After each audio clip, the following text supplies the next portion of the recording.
A paz do Senhor, professores, a paz do Senhor, irmão Gilson, a paz do Senhor, irmã Leide.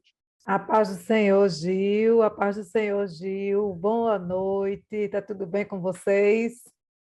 A paz do Senhor, professoras, está tudo bem, graças a Deus.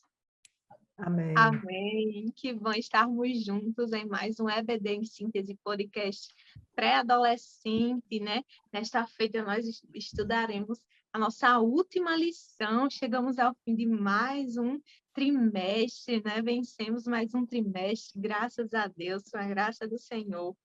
E a lição de número 13, né, tem por título A Igreja Preparada, né? O que significa ser uma igreja preparada? O que isso traz para a gente? Né? Nós podemos perguntar neste momento aos pré-adolescentes, né? O que vocês acham que significa estar preparado? Né? O que significa estar preparado? Como é que nós podemos nos preparar? Então, a gente pode abrir essa aula já fazendo essa pergunta aos alunos, né? Perguntando a eles sobre os seus conhecimentos prévios, né? Sobre quanto a estarmos preparados diante de toda a lição que nós estudamos, né? Nós passamos o trimestre todinho falando sobre a escatologia, as coisas que hão de acontecer. Como é que a gente se prepara para esses momentos em que a igreja vai viver, que a terra vai viver? Como é que a gente se prepara para isso? A gente pode iniciar a nossa aula perguntando aos pré-adolescentes sobre isso. E após, nós podemos iniciar com uma dinâmica, né, irmã Leide? Como Sim, seria? com toda certeza, né? Porque a dinâmica é sempre importante, né? Para os meninos, os pré-adolescentes amam. Tem uns que já entram na sala dizendo assim: tia, vai ter dinâmica hoje? Eles já entram já perguntando, porque esse momento da dinâmica é importante porque eles vão absorvendo, né, de forma prática aquilo que nós estamos ajudando, ensinando em nome de Jesus. Então, assim, uma dica, né, é que o professor ele prepare numa caixinha secreta, assim, num lugar bem reservadinho da sala, palavras-chave, né, como que façam referência a algum tipo de pecado, como inveja, mentira, vícios, né, principalmente nas redes sociais, que é um grande problema, fofoca, que é sempre um tema, né, bem fixo, né, em quase todas as aulas, né, quase toda aula tem sempre, tem uma fofoca aqui. Mas a gente tem, mesmo que a gente combata, sempre tem, né, nessa fase, é bem interessante isso. Mas também palavras boas, né? Amor, perdão, paciência, paz, né? No caso, né? Não só ser uma pessoa que tem paz, mas uma pessoa pacífica, aquela pessoa que está ali sempre pacificando as situações, o bom amigo, aquele que ajuda, é o ajudador. E aí, nessa ocasião, na hora da entrada da sala, esse aluno pode chegar lá no cantinho secreto, escolher três práticas, duas boas e uma prática também negativa, né? Duas práticas boas e uma negativa. Todos vão escolher da mesma forma, duas atitudes que são boas e uma atitude negativa. Essas palavras vão ficar em secreto com eles não vão revelar, porque é um momento de autorreflexão, né? É um momento em que eles vão se avaliar, eles vão avaliar o próprio comportamento e É qual é bom o colocar em caixinhas distintas, né, irmã Leite, para isso, poder isso, saber. Uma das isso. ruins e outra das boas. Exato. Então, aí eles podem, nesse momento, né, com essa introdução, né, da aula, em que o professor vai trazer esse compromisso, né, vai apresentar esse compromisso que nós devemos ter com a santidade, né, com a comunhão da igreja, para que a gente possa ouvir a trombeta soar, né, gente? A gente só vai ouvir a trombeta soar se de fato, né, estivermos assim caminhando em santificação, porque sem santificação ninguém verá a Deus, né? E apresentar para os alunos esta situação de que qualquer coisa pode tirar você, né, do reino do reino dos céus, porque a palavra diz o quê? Que os glutões ficarão de fora, Os mentirosos ficarão de fora, os efeminados ficarão de fora, né? Os ladrões, os assassinos, os idólatras. Então, todas essas atitudes, mesmo que você faça tudo de bom, mas se você tiver uma atitude negativa e essa atitude estiver relacionada com esses pecados, você vai ficar de fora. Então, é um momento de autorreflexão, né, para eles. E aí, a outra dinâmica eu conto no final, porque é uma atividade para o fim da classe, Eita, vai dar um da suspense, lição, né, né? Porque hoje é um dia de festa, é o fim, e aí vai ter dinâmica, vai ter brincadeira, se quiser, assim, vai ter um lanche também, né?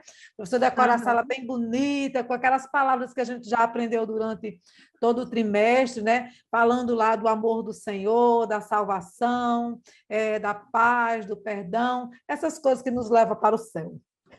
Amém. Que coisa boa, né, irmã Eleide? Amém, é E verdade.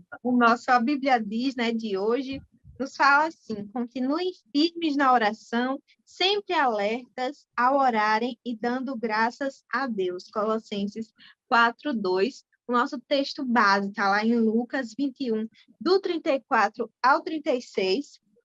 Vou ler aqui rapidinho, é curtinho.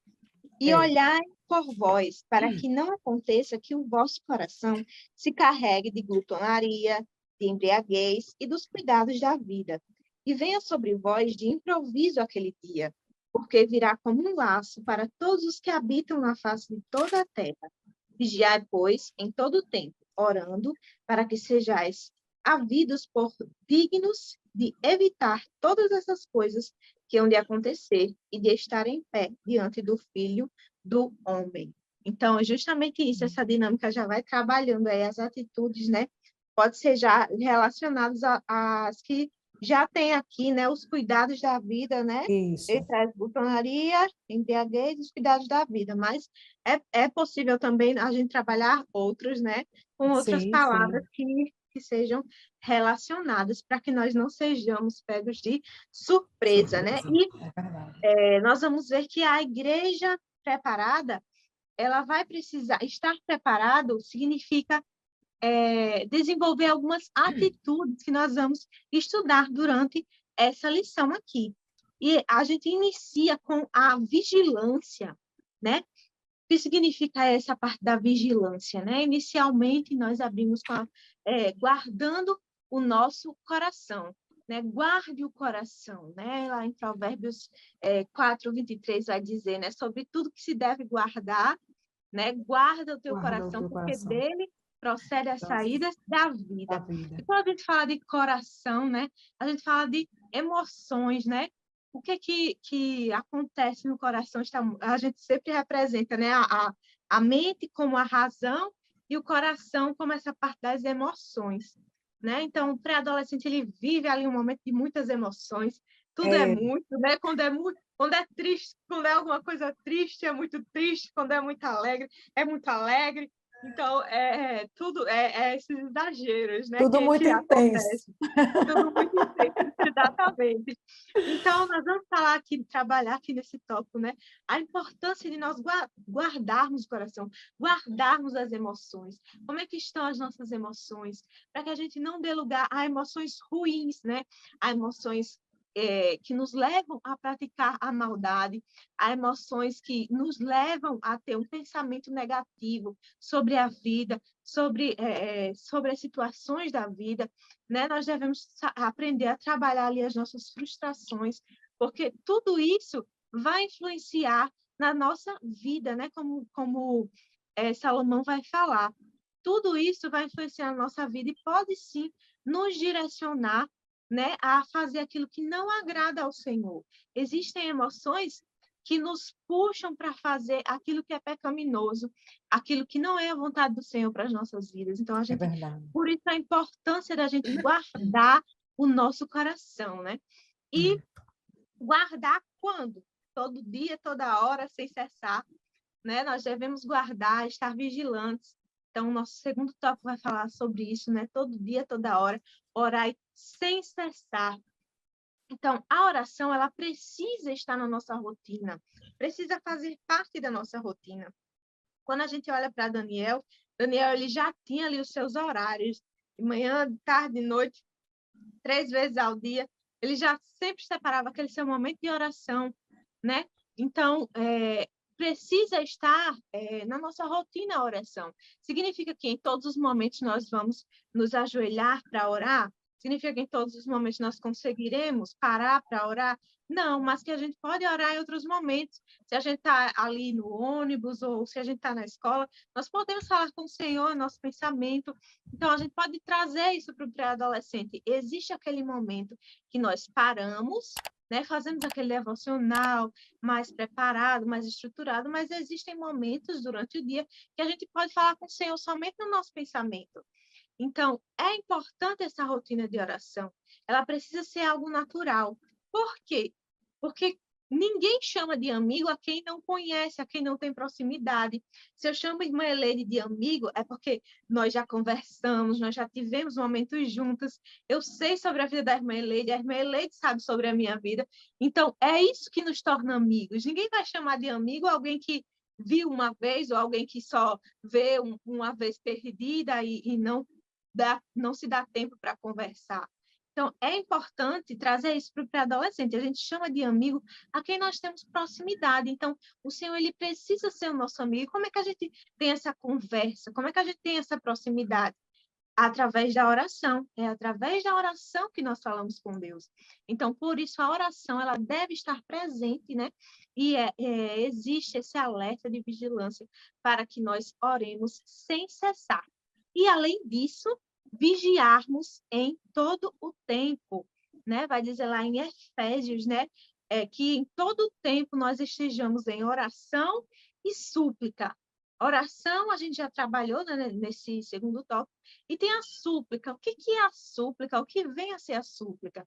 A súplica, ela fala de algo mais intenso, uma instância e até um desespero, né? É uma busca maior, né? Diferente da oração, né? É algo mais intenso, é aquele desejo intenso. Então, nós precisamos estar sempre em oração e súplica, aquele desejo intenso de falar com o Senhor, de estar próximo ao Senhor, de ter ali o seu tempo com Deus. Em todo o tempo, nós podemos falar com o Senhor, né? Em todos os momentos da nossa vida, se a gente está na escola, se a gente está na igreja, se a gente está em casa, o Senhor, ele não se restringe ao lugar. É possível nós falarmos com o Senhor através da nossa mente, do nosso pensamento, entregando a Ele nossos anseios e já nos preparando, né? Nos tornando vigilantes nesse sentido. Porque quanto mais nós falamos com o Senhor, mais nós estamos o quê? Mais o nosso pensamento está nele. Então, quando nós falamos com o Senhor, significa que nós estamos pensando nele, nós estamos pensando sobre aquilo que a palavra nos diz. Então, é dessa forma que nós vamos nos tornando vigilantes. Então, nós precisamos trabalhar isso com os pré-adolescentes, essa importância, né? Porque a vigilância é isso, é estarmos sempre ali em contato com o Senhor, em contato com Deus, dependente das situações. E tudo isso, né, é o que vai fazer a diferença entre a igreja nécia e a igreja prudente. Então, é isso que vai diferenciar, não é, Gilson? Isso mesmo, professora Giuliane. Isso mesmo. Porque, pelo que nós vemos na palavra de Deus, principalmente nos ensinos de Jesus, esses ensinos, os escatológicos, nós vemos que existem duas igrejas. Uma igreja preparada e outra despreparada. Uma prudente e outra nécia. E o que vai nos fazer estar na igreja prudente, preparada, é exatamente essa vigilância, essa vida de oração, de súplica constante, constante. Enquanto você falava, eu pensava aqui na diferença entre tempo devocional e vida devocional. Nós temos que ter as duas coisas. Temos que tirar um tempinho na nossa agenda, no nosso cotidiano, para termos aquele momento mais reservado com o Senhor, onde a gente lê a palavra com mais tranquilidade, com mais profundidade, onde oramos, onde apresentamos nossos pedidos, mas nós também devemos ter uma vida devocional, que é uma vida que é um momento devocional que não se limita a um espaço geográfico, a um tempo geográfico, ou a uma liturgia normal, né?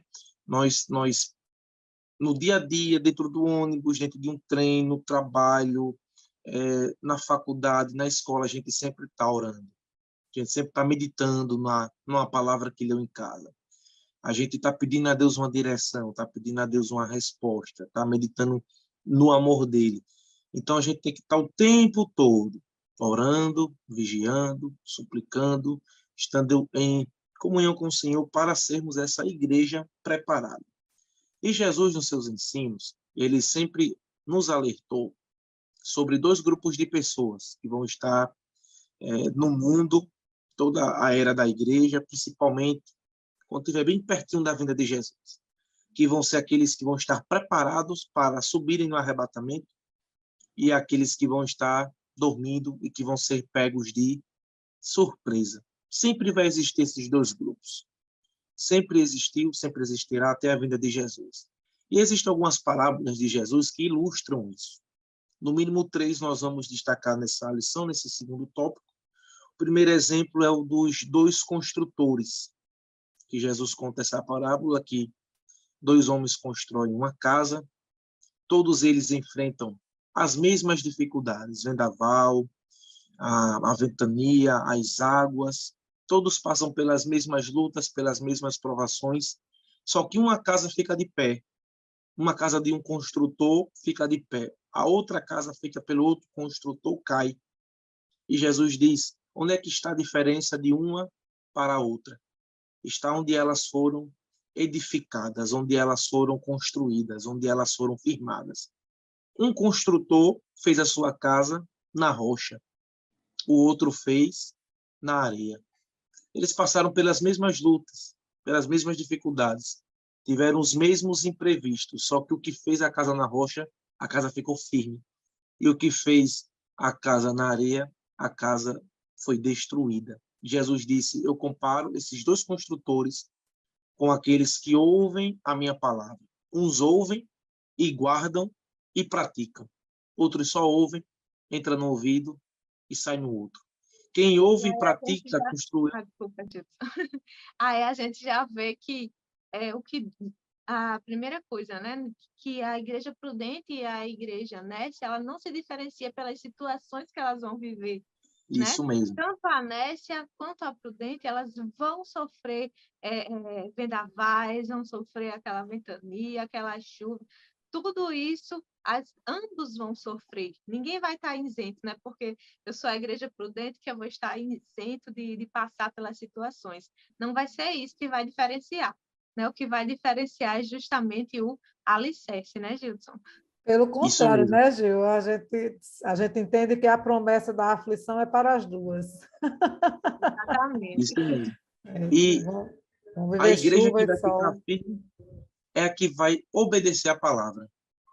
E a igreja que não vai suportar as dificuldades é aquela que não obedece a palavra, só ouve.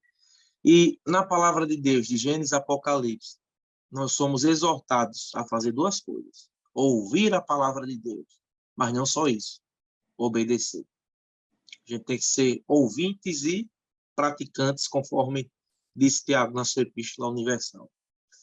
Então, existe essa parábola de Jesus que mostra a igreja prudente e a igreja nécia lá. A igreja prudente, ela é comparada ao construtor que fez a sua casa na rocha. Ou seja, ali está representando o crente, a igreja que ouve a palavra e obedece. E existe a igreja nécia, que construiu uma casa linda também, bela, do mesmo jeito da outra. Feito as mesmas dificuldades do outro construtor, só que a casa foi edificada na areia. E não suportou as dificuldades. Aí nós temos que enfatizar para os pré-adolescentes, nossos amados alunos, que mais do que ouvirem a palavra de Deus, nós precisamos obedecer ela. Nós precisamos ouvir e guardar. Ouvir e praticar. Aprender e colocar em prática no nosso dia a dia. É um ótimo momento para a gente, inclusive, dizer, esse trimestre todinho nós escutamos sobre a volta de Jesus, que é um fato, ele vai voltar. E ele não vai voltar para buscar qualquer igreja, ele vai voltar para buscar a sua igreja que está preparada, que está em santidade, que está em oração, que está em vigilância, e vocês estão ouvindo esse ensinamento. Então, vocês têm uma decisão a tomar diante de si. Vão ser como o primeiro construtor, que ouve e obedece, construi a casa sobre a rocha, ou vai ser como o segundo, que ouve, não pratica, que construiu a casa sobre a areia. Jesus também fala sobre os frutos das árvores, que a árvore boa, ela vai produzir um fruto bom, e a árvore má, ela vai produzir um fruto mau.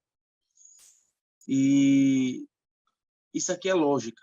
Isso aqui é lógica. Jesus se utilizou da lógica para dizer, uma árvore boa, ela nunca que vai gerar um fruto mau, e uma árvore má nunca que vai gerar um fruto bom.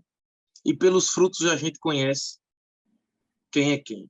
Pelo fruto a gente sabe quem é quem.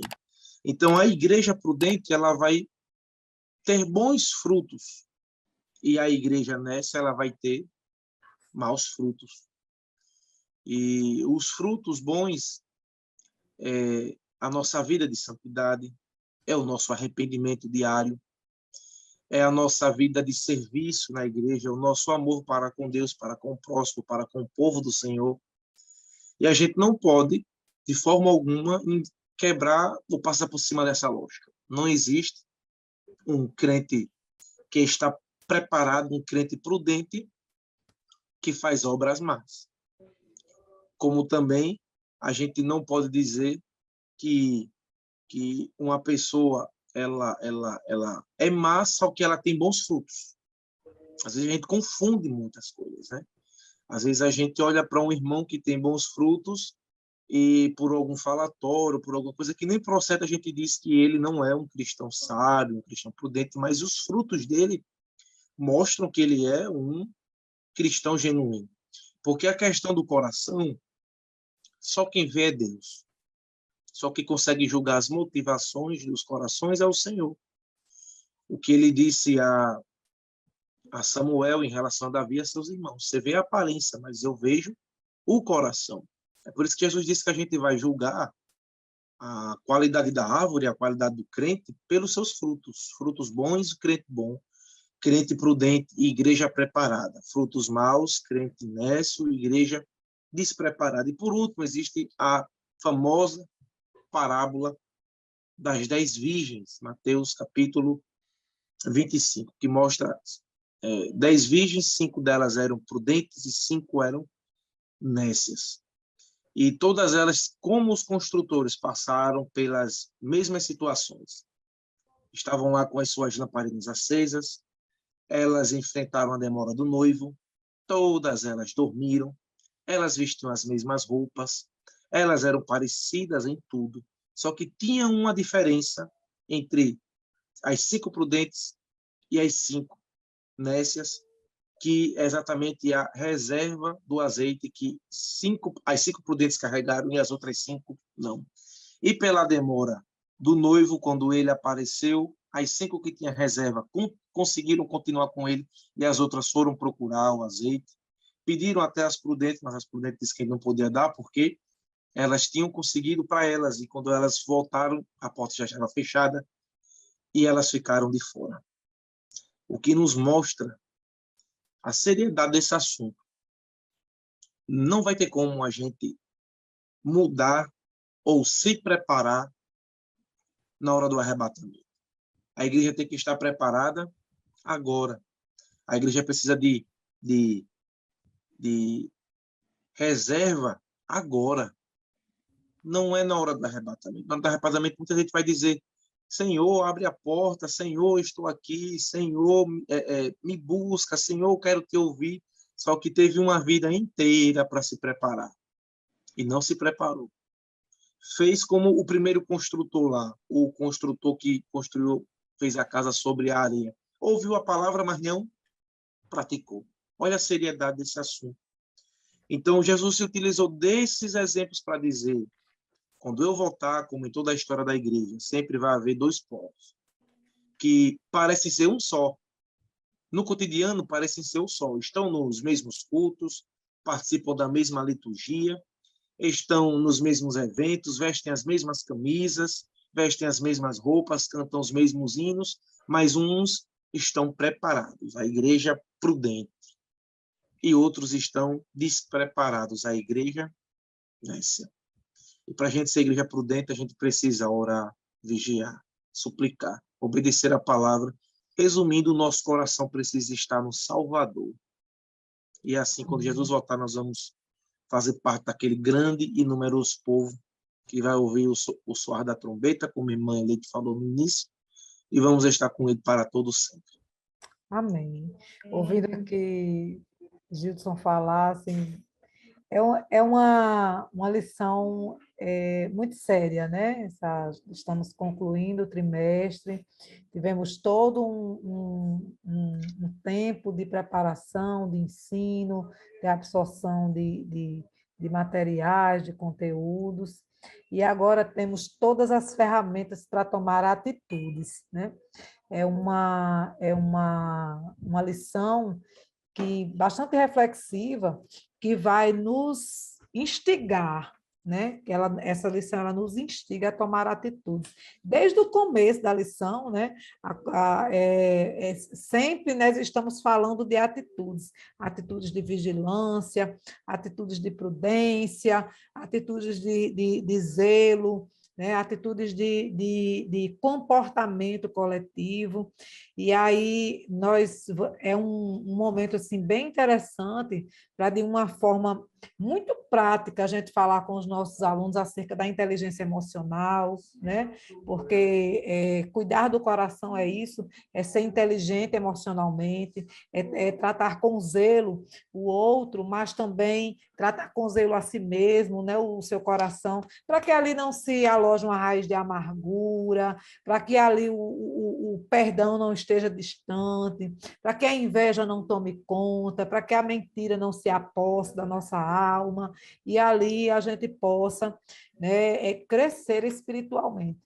Gilson estava falando sobre esses 3 momentos, eu estava aqui pensando, né, sobre essas questões, como cada parábola dessa tem uma importância na nossa vida, porque ele vai falar aqui de um momento, de uma responsabilidade coletiva, né? Uma responsabilidade coletiva com a casa, porque na casa não mora só um, né? E quando estamos falando de casa, estamos falando de família também, né? Como estamos construindo a nossa casa, a nossa família, a nossa responsabilidade com o outro e a nossa responsabilidade consigo mesmo. A mesma coisa que a gente vem, né, trabalhando desde o começo, porque a igreja preparada, né, a igreja, nós temos a igreja ela se apresenta para nós em 2 aspectos, que é a igreja individual, que sou eu, e a igreja, o corpo de Cristo. Né? E eu preciso estar inserida dentro deste corpo, eu preciso ser pertencente desse corpo. E para ser pertencente desse corpo, eu preciso estar em comunhão com a minha igreja, e eu preciso estar com a igreja, com o corpo de Cristo, preciso estar, né? Eu preciso me responsabilizar por esta santidade. É o zelo, é o comportamento, é o trabalho, é a obra que a gente oferece, né? As nossas mãos, que oferecemos todos os dias na casa do Senhor, para trabalhar pelo crescimento desse reino. É a nossa responsabilidade coletiva e individual acerca da salvação. Não temos responsabilidade, não temos o poder de salvar ninguém, né? Mas somos, sim, responsáveis também, né? Corresponsáveis, né? Com a comunhão do nosso irmão conosco, né? Vamos dar continuidade aqui, né? É um momento de festa, é um momento em que o Senhor vai se fazer presente, eu tenho certeza, na sua aula, porque é um momento de trabalhar a singularidade da coisa. Né? Ele estava falando aqui sobre a parábola das árvores boas e más, né? Sobre essa passagem, e eu estava lembrando, Gilson, eu tinha uma casa em Barra do Macharanguape, e lá tinha um cajueiro enorme, era muito grande, era uma coisa assim, gigante. A copa do cajueiro era enorme, era gigantesca, ocupava assim, um terreno de 15 metros quadrados, era uma coisa bem, bem, bem gigantesca. E O interessante desse cajueiro é que, apesar dele ser enorme, ele dava uns cajuzinhos assim, bem pequenininho e tudo doente. Era interessante demais. Primeiro, quando a gente chegou lá, a primeira safra que deu de caju, quando a gente estava lá, os caju eram bem pequenininhos e todos doentes. Apesar de que ele era docinho, mas ele era todo feinho por fora, né? Ele era aquele caju feio. E aí, o que foi que a gente fez? Eu não queria me derrubar o cajueiro, porque eu achava ele muito lindo, né? E era importante a sombra dele. E aí, o que foi que a gente fez? A gente podou o cajueiro. Nós podamos ele, deixamos ele bem aparadinho. Quando foi no ano seguinte, esse cajueiro deu um fruto maravilhoso. Tanto o caju era grande, como era bonito, como era doce. O doce desse caju, então, me era uma maravilha, fez um sucesso tremendo. Mas o que eu quero dizer, né, com essa reflexão é que, assim, nós temos aqui duas situações, né? Duas situações que, chegando o dia da tragédia, não tem jeito, né? Que é o dia da casa que pode ser derrubada e o dia em que a pessoa pode ser surpreendida com a vinda do cordeiro, do noivo, mas também temos uma situação aqui em que tem jeito, mas que é a questão da árvore, né? O fruto, nós conhecemos a árvore pelo fruto, né? Se ele dá um fruto bom, então a árvore é boa. Se dá um fruto ruim, a árvore é má. Mas muitas vezes o que essa árvore está precisando é só de um pequeno tratamento. Um tratamento de beleza, né? Um tratamento ali, um cuidado. Às vezes a árvore só precisa ser adubada, ali a árvore muitas vezes só precisa ser podada. E aí vem as atitudes práticas do crente. E aí a gente pode entrar nesse momento com a segunda dinâmica.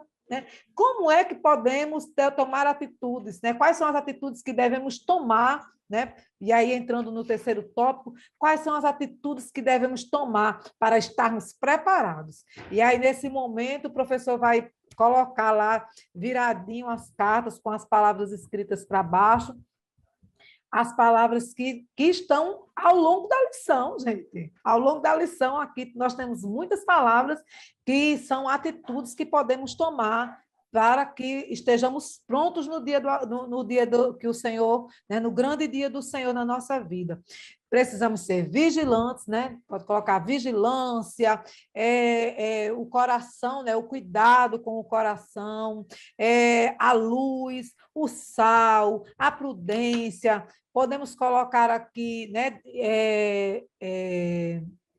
Como palavras aqui, palavras-chave, né? E aí você vai colocar lá, ó, ele vai escolher a cartinha viradinha do jeito que está, é só colocar na testa, e ali os alunos vão dar as dicas a ele de que palavra é aquela.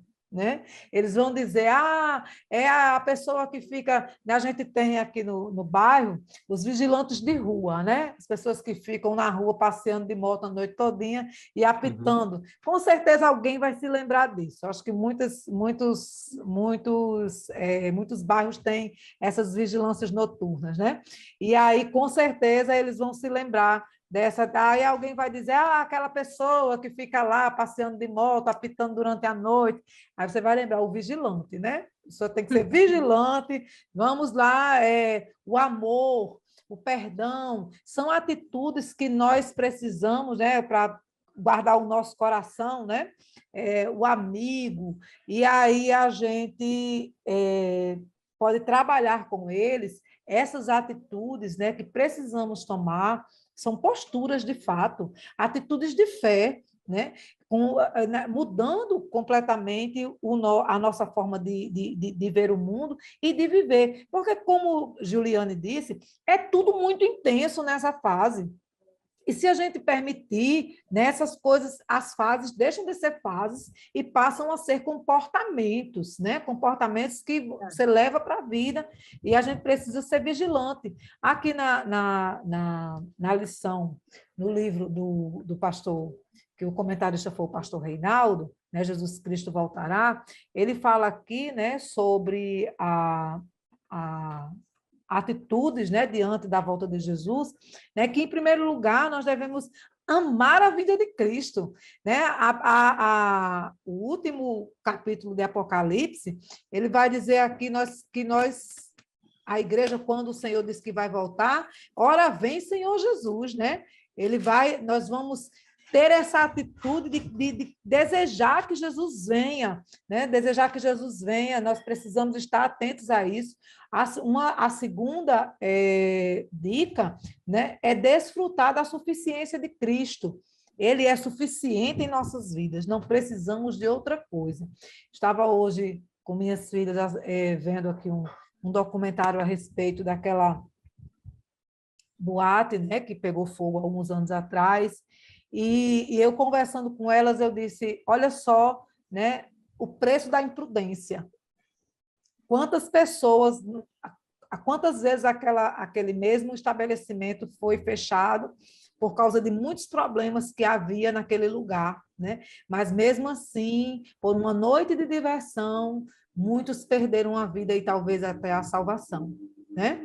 Porque estavam no lugar errado, na hora errada. A imprudência, muitos rebeldes, muitos saíram de casa sem falar com os pais, muitos saíram de casa em busca apenas de uma noite de loucura, e aí não existia, né, a suficiência de Cristo na vida dessas pessoas. E a terceira atitude é viver debaixo, né, da graça. Só existe um jeito de esperar Cristo para hoje, e esse é vivendo debaixo da graça. Sem a graça do Senhor sobre as nossas vidas, nós não podemos esperar Cristo para hoje, porque só Ele, que pecando, nós temos nele um advogado fiel, que intercede por nós, né? Porque João disse que se a gente diz que não peca, a gente já está pecando, mas se acaso pecarmos, ele é fiel e justo, ele sabe que nós somos pó, né? E aí, esperando Jesus para hoje, e manter, né, fazer desse evangelho, essa disciplina que Gilson estava falando, o nosso estilo de vida, né? O cristianismo não é uma coisa assim, que você vai para a igreja, faz aquela oração, faz aquela leitura, e aí você volta para casa como se nada tivesse acontecido e vai viver a sua vida de outra forma. Você vive uma coisa na igreja, né? E vem para casa viver outra coisa.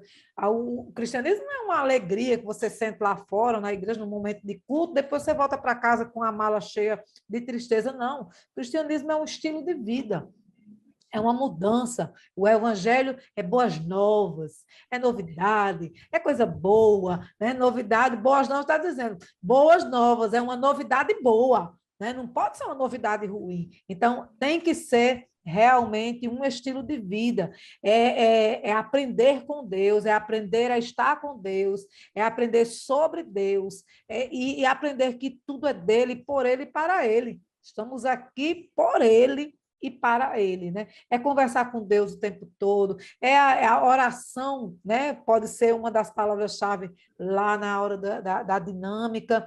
As crianças vão adorar, gente, porque eles gostam realmente, e essas pequenas coisas que a gente faz na sala de aula, para eles são extremamente significativas e fazem, de fato, a diferença na vida deles. Fazem mesmo, né? Porque nós conseguimos, com uma pequena mudança, né, de didática, fidelizar uma sala de aula com quase 10 alunos, numa igreja que praticamente não tem pré-adolescentes, né? Quase não tem, e a gente conseguiu fidelizar, e tem sido uma bênção, tem sido riquíssima as aulas, e eles, de fato, pedem para ir. Até os que não iam de jeito nenhum, que tinham dificuldade, eles pedem para ir para a igreja no dia da escola dominical. E eu creio que isso está sendo bênção na vida deles, né? E aí, amar, sim, a vida do Senhor, né? A última parte da lição, né, diz Maranata. Você conhece essa palavra? Né? Precisamos trazer essa palavra para dentro do contexto da sala de aula. Precisamos nos esforçar para glorificar a Deus e despertar naqueles que convivem conosco o desejo de servi-lo, pois ele entregou seu Filho por nós e em breve nos levará para junto de si. E quem é que leva um inimigo para morar com ele, né, Gil? Verdade. Falou disso. Ninguém leva um inimigo para morar na sua casa. Tem que ser amigo. tem que ser companheiro, tem que estar ali juntinho, né? Essa resposta que a igreja, né, que dá ao Senhor na hora que ele diz, olha, esse que vou já. E a igreja diz Maranata. A noiva diz Maranata. Ora vem, Senhor Jesus. É um momento de intimidade. É um momento de fidelidade, é um momento de desejo, né? Eu acredito que Juliana, se sair, passar algum dia fora, né, de casa, ela sente saudade do seu esposo, ela quer estar, ela quer voltar logo, assim também o esposo dela, quando sai de casa, quer voltar logo para casa, para ficar com a esposa, né, que está aí merecendo tantos cuidados. Do mesmo jeito, na minha casa, Gilson também, que é casado, vai, quando viaja que está fora, um dia, 2 dias, eu já passei uma semana, 10 dias longe do meu esposo, é aquela agonia, a gente tem aquele desejo de estar em casa, de chegar, né? Mas sempre anelando pelo momento de estar junto. Assim deve ser a igreja do Senhor. E cuidando para que nada atrapalhe essa intimidade. Amém? Amém, Amém. verdade, irmã Leide. Não é que esse Maranata, né, a gente só pode dizer, ora vem, Senhor Jesus, se nós estivermos preparados, É né? verdade. Não vai dizer, ora, quem não está preparado fica, Senhor, espero só mais um pouquinho para me preparar, né? Então, para a gente dizer Maranata, a gente precisa estar preparado. Então, estejamos vigilantes nessa lição. Ela é muito rica, ela detalha muito bem atitudes práticas para o pré-adolescente de como estar preparado, né? Nós vemos aí, pelo menos nessas 3 parábolas, né? Ela fala muito bem. A primeira, os 2 construtores, que fala sobre a importância de estarmos alicerçados na palavra, de termos uma prática na palavra. A das árvores boas e mais, né, que fala sobre atitudes. Não basta apenas ler a palavra, nós precisamos também desenvolver ações que demonstrem Cristo. Como é que eu me digo igreja de Cristo e eu faço mal para o meu próximo, eu desejo mal para o meu irmão, as minhas atitudes não glorificam a Deus. Então, isso faz parte de uma igreja preparada.